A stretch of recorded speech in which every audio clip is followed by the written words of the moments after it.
Turbocharge your keto lifestyle results with these following tweaks. I'm not going to lie to you. Switching to a new diet can be very challenging. It definitely will take quite a bit of effort. It definitely requires a lot of focus and willpower. And if you want to stick to a diet and keep the pounds off indefinitely, you're going to have to focus on consistency. Thankfully, there are certain tweaks that would enable you to convert your keto diet into a keto lifestyle.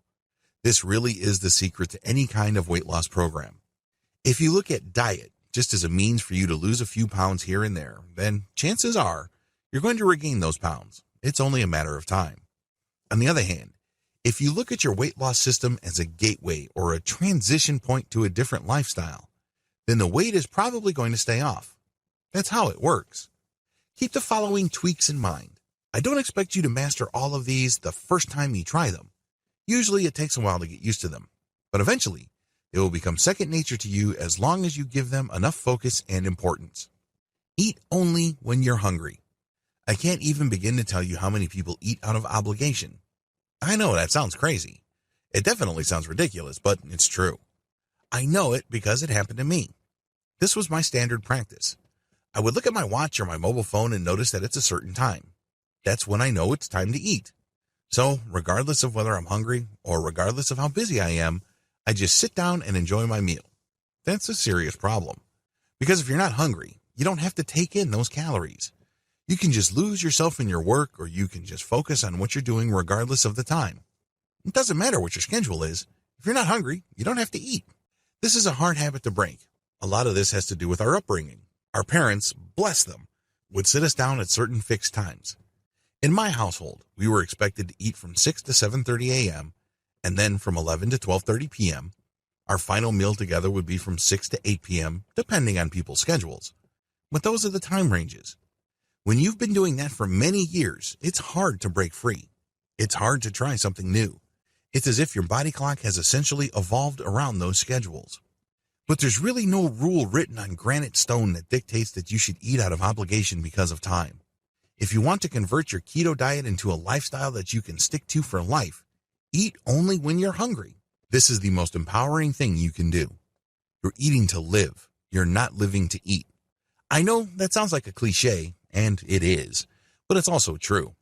You're not eating out of obligation. You're not eating out of custom or tradition. You're not eating because that's just what I do.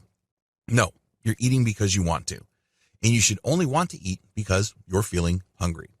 Drink first when you get hunger pangs. It's very easy to just go to a drive-thru or to the nearest restaurant or even a corner grocery store and buy some ready meal when you feel hunger pangs. After all, you are hungry. You're doing something to take care of the hunger as soon as possible. I get that. That's what most people do. The problem is, the hunger that you're feeling may not linger for long. Those hunger pangs may be temporary. This is why I suggest that you drink first when you get hunger pangs. You'd be surprised as to how quickly your hunger dissipates. The secret here is to drink first. Now, don't go crazy. There's no need to go overboard. You don't have to whip out a liter of water or a gallon jug and start pounding away. No, just a small cup would do. See if it does the trick. And then have another glass. Another trick that I use is to first drink warm water. If you can get it, drink a little bit of hot water. You'd be surprised as to how much of your hunger pangs is actually just your body looking to rehydrate itself. Stick to this plan. Drink first when your hunger pangs, drink warm water first, then drink more cold water. If that doesn't do the trick, then decide to eat. Eat slowly. Once you have decided to eat, don't rush through the process. I know this is easier said than done. If you're like most Americans, you feel that you really don't have much time. In fact, if you're like most people, you think that time is a luxury. Believe me, I understand where you are coming from and I totally get you. But here's the thing. If you just blow through your meal, your mind is not going to register satiety fully. It will still be partly hungry. So what do you think happens next? That's right.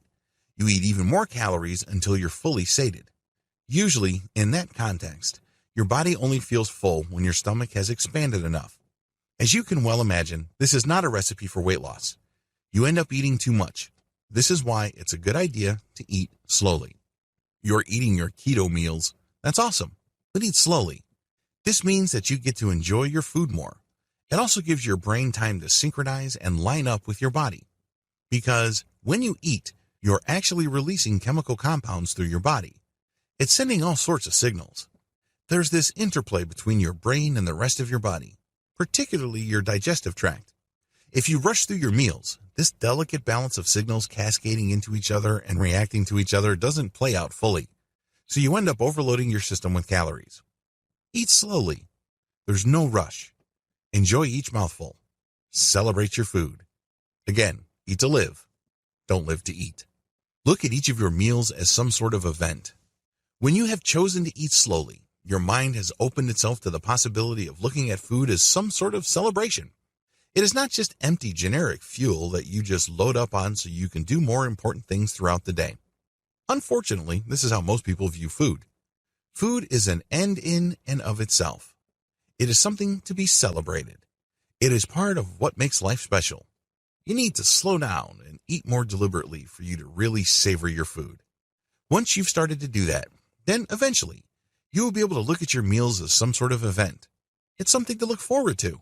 It's kind of like your feast for the day. Eat more mindfully. Not only should you eat slowly, but you should also be as conscious of the eating process as possible. Savor each mouthful. Be aware of the flavors going through your mouth. Understand yourself more fully by experiencing your food preferences in a more direct way. Different people have different tastes. Different people have different preferences. When you eat more mindfully, the meals say something about you. They say something about your preference. They say something about the textures that you like. They are part of an event. You're connected to the whole eating process. When you eat, choose to eat. In other words, focus your attention on what you're doing. It is no surprise that a lot of people who are multitasking while they're eating tend to eat too much. They also tend to eat more frequently. How come? They're not there. Their attention is somewhere else. Maybe it's in the email that they're monitoring. Or maybe it's in the social media updates that are obsessed about. Or maybe it's work. Maybe they're talking to other people. Whatever the case may be, they are not letting the eating process unwind itself. You have to understand that, just like sleep, eating is a big part of you. All people have to eat. It doesn't matter what corner of the globe you come from. It doesn't matter what your specific background is. You have to eat if you are a member of the human species. It really is a tragedy that you go through your meals like it's an afterthought. You have to pack as much meaning into it as you would with sleep. 1/3 of your life is spent sleeping. Well, a significant portion is also spent eating.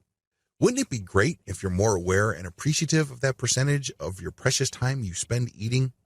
The good news is that this will pay off handsomely when it comes to weight loss. You'll be able to keep the weight off because you don't have to eat as much.